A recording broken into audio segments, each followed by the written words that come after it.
Today, we're going to be talking about Ned Flanders. For those who don't know, Ned Flanders is the deeply Christian and oftentimes overbearing neighbor of the Simpsons family, whose main role in the show is usually to serve as the object of Homer's rage. At first glance, Ned is, or over the course of The Simpsons' 30 plus years on air, has become, an object of near constant ridicule. He's a preposterous parody of the modern evangelical Christian. He's an ideological punching bag for the show's writers to vent their frustrations with modern evangelism and the Bible-thumping brand of religiosity that he represents. But as I'm sure you all have already guessed, I'm here to tell you that there's far more to this side character than meets the eye. In this presentation, we're going to use the character of Ned Flanders as a lens to try and deconstruct the role of Christianity in Springfield. In doing so, it will become clear that the use of religious satire and faith-based humor in The Simpsons is not, as it may first appear, an intrinsically demeaning or negative act, but a unifying and deeply connective means to prompt dialogues on the complexity and possible failings of organized religions. But first, we'll need a bit of background. The Simpsons as a standalone show debuted in 1989. Before then, brief animated shorts depicting the Simpsons family appeared in The Tracy Ullman Show as interstitials between the show's sketches starting in 1987. But the political and religious debates that would fuel the show's unique approach to religious topics began decades earlier. The 60s marked a new age in evangelical political engagement. Court cases like ENGL v. Vitale in 1962 and Abington School District v. Schempp in 1963 regarding the role of religion in schools sparked a political fervor amongst those that would come to be known as the religious right, whose public backlash against the decision of Roe v. Wade in 1973 can be easily linked to a new high point for conservative religion's political influence, the election of Ronald Reagan in 1980. Against the backdrop of rising religious and political influence, sit-ins at abortion clinics by evangelical activist groups, the election of George H.W. Bush, and prominent religious leaders like Pat Robertson claiming that they could speak to and directly influence God through prayer entered the Simpsons family. No one could have expected the astronomical success that The Simpsons would achieve almost from its first episode. As the first animated primetime series in more than 2 decades, The Simpsons fundamentally shifted the landscape of television, providing a space for biting satire and going toe-to-toe with The Cosby Show, once Fox moved it to a Thursday night primetime spot. The placement of the Simpsons family in direct competition against the Huxtables was seen as a volley in the culture wars, an affirmation that the postmodern satire of the residents of Springfield would define the next generation of television programming. Though it's not arguable that Cosby won in the ratings, it seems fairly apparent that the postmodern approach championed by The Simpsons, a self-conscious satire that at once used humor to strike at the core of societal norms and, in so doing, established a new norm of irreverent and self-referential comedy, had the far greater impact on the future of TV. I'll quote Jonathan Gray, a professor of cultural studies at the University of Wisconsin and a man who's written in depth on The Simpsons, on the impact that The Simpsons had. Given the current state of television comedy and the all-permeating irreverence, it is hard to recapture the sense of just how different The Simpsons really felt when it first came on air. Okay, so we've set up a little background, we've done a rapid-fire primer on the importance of The Simpsons as a whole, but it's about time that we got back to Ned. Now, given the backdrop of religious tension and the rise of the Christian right, you could be forgiven for thinking that Ned Flanders exists only in the way that I described him before. A punching bag, an ideological crash test dummy for Matt Groening and the rest of the creative team of The Simpsons to ceaselessly punish for his backwards, holier-than-thou views, because that's what they were surrounded with in that era. And there's more than a little scholarship to support that view. In The Springfield Reformation, Protestant theologian Jamie Height makes a compelling argument for Ned Flanders representing the darker side of evangelism and of Christianity as a whole. On the other hand, a number of scholars take the opposite view.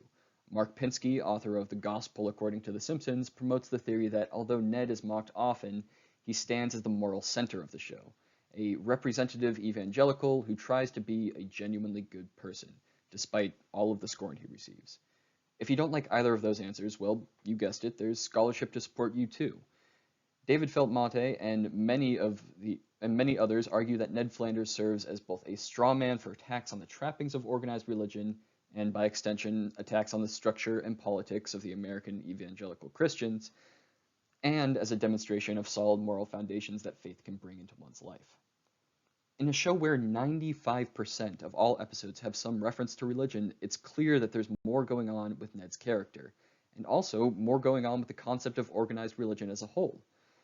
But who's reading the characters correctly? Which interpretation of the enigma, that is, Ned Flanders, most accurately depicts the man and his purpose on the show? Is there even a correct way to interpret the character? The answer is complicated, and it requires a look at how The Simpsons approaches satire on a very fundamental level. As a piece of postmodern art, The Simpsons is deeply self-referential, almost by necessity. Few shows can be said to have as great an understanding of their own power to craft the very culture that they strive to critique. The show, over and over again, satirizes all that is sacred about the American way of life.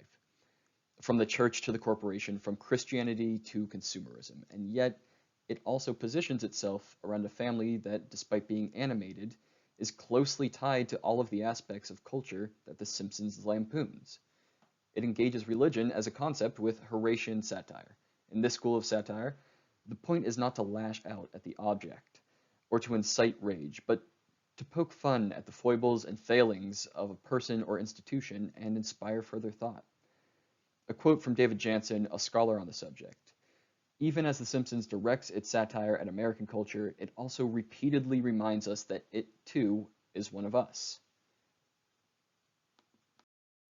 Nowhere is this quote more true than in the depiction of Ned Flanders. For all that Ned represents the religious right, the structure of Christian evangelism, and the modern era that the writers of the show seem to despise, the satire that The Simpsons engages in makes a point to never make fun of or denigrate Ned's faith, even as it pokes fun at the character.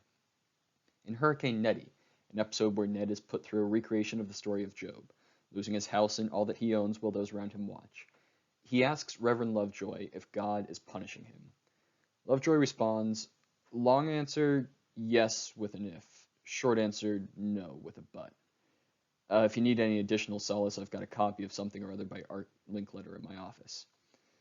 What's being made fun of here is not Ned's faith, or the fact that he is a Christian. It's the ineffectuality of some religious leaders to provide adequate emotional and spiritual aid during times of true crisis. By the end of the episode, Ned rediscovers his faith, and it helps him work through his repressed emotions, a clear example of how neither Ned nor Christianity are out and out belittled, even as the show makes fun of Ned. When one of his children asks him why he's writing an email to try and get a local news anchor fired, he tells them that, quote, I'm imploring people I never met to pressure a government with better things to do, to punish a man who meant no harm for something that nobody even saw. It's not his faith being mocked, but the extremes that any violation of his moral sensibilities can drive him to, no matter how trivial the issue. This moral outrage is informed by his faith, yes, much like his absurd views on the topics of abortion and gay rights, but they do not comprise the core of his faith. For every time Ned is presented as a satire of evangelical Christians for saying things like, our courts aren't there to keep children in line. The only thing they're good for is telling women what to do with their bodies. There's another scene where his personal faith provides him with a moral compass to follow, and he ends up changing his views or accepting that his way of life is not for everyone. So, in conclusion, the character of Ned Flanders is layered. Though his views are ridiculed, his faith is not. Though the show pokes fun at his willfully blind following of scriptures, I've done everything the Bible says, he shouts at God, even the stuff that contradicts the other stuff. His dedication to his faith is often what saves him. He serves a dual role as a representative of the rising evangelical political movement, an overly saccharine portrayal of family in contemporary sitcoms during the creation of The Simpsons, and as a trustworthy, dependable friend in times of need. The satire of The Simpsons is key to understanding this dichotomy. What The Simpsons makes fun of, it also accepts. When it mocks Ned, satirizes his extreme views, it's not to hit out at faith or the character behind those views, but to point out the flaws in Ned's belief structure that many of the audience may not recognize that they too are guilty of. In exposing these cracks in the structure of organized religion, the moral outrage that comes too quickly, the impossibility of adhering to all of God's commands perfectly, The Simpsons is able to convey through humor criticisms that can spark further discussion. The absurd amount of scholarship on the character, on his role and what he represents, is proof enough that this approach is valid. Ned is not an overtly Christian nutjob, nor is he the moral center of the show. His flaws and virtues are exaggerated, but only for the sake of satire. Where Ned's views are over the top, they can make clearer the consequences of one's own belief system and encourage reevaluation. Intentionally or not, the character of Ned Flanders serves as a prompt for the audience to reflect upon the role of religion in their own lives.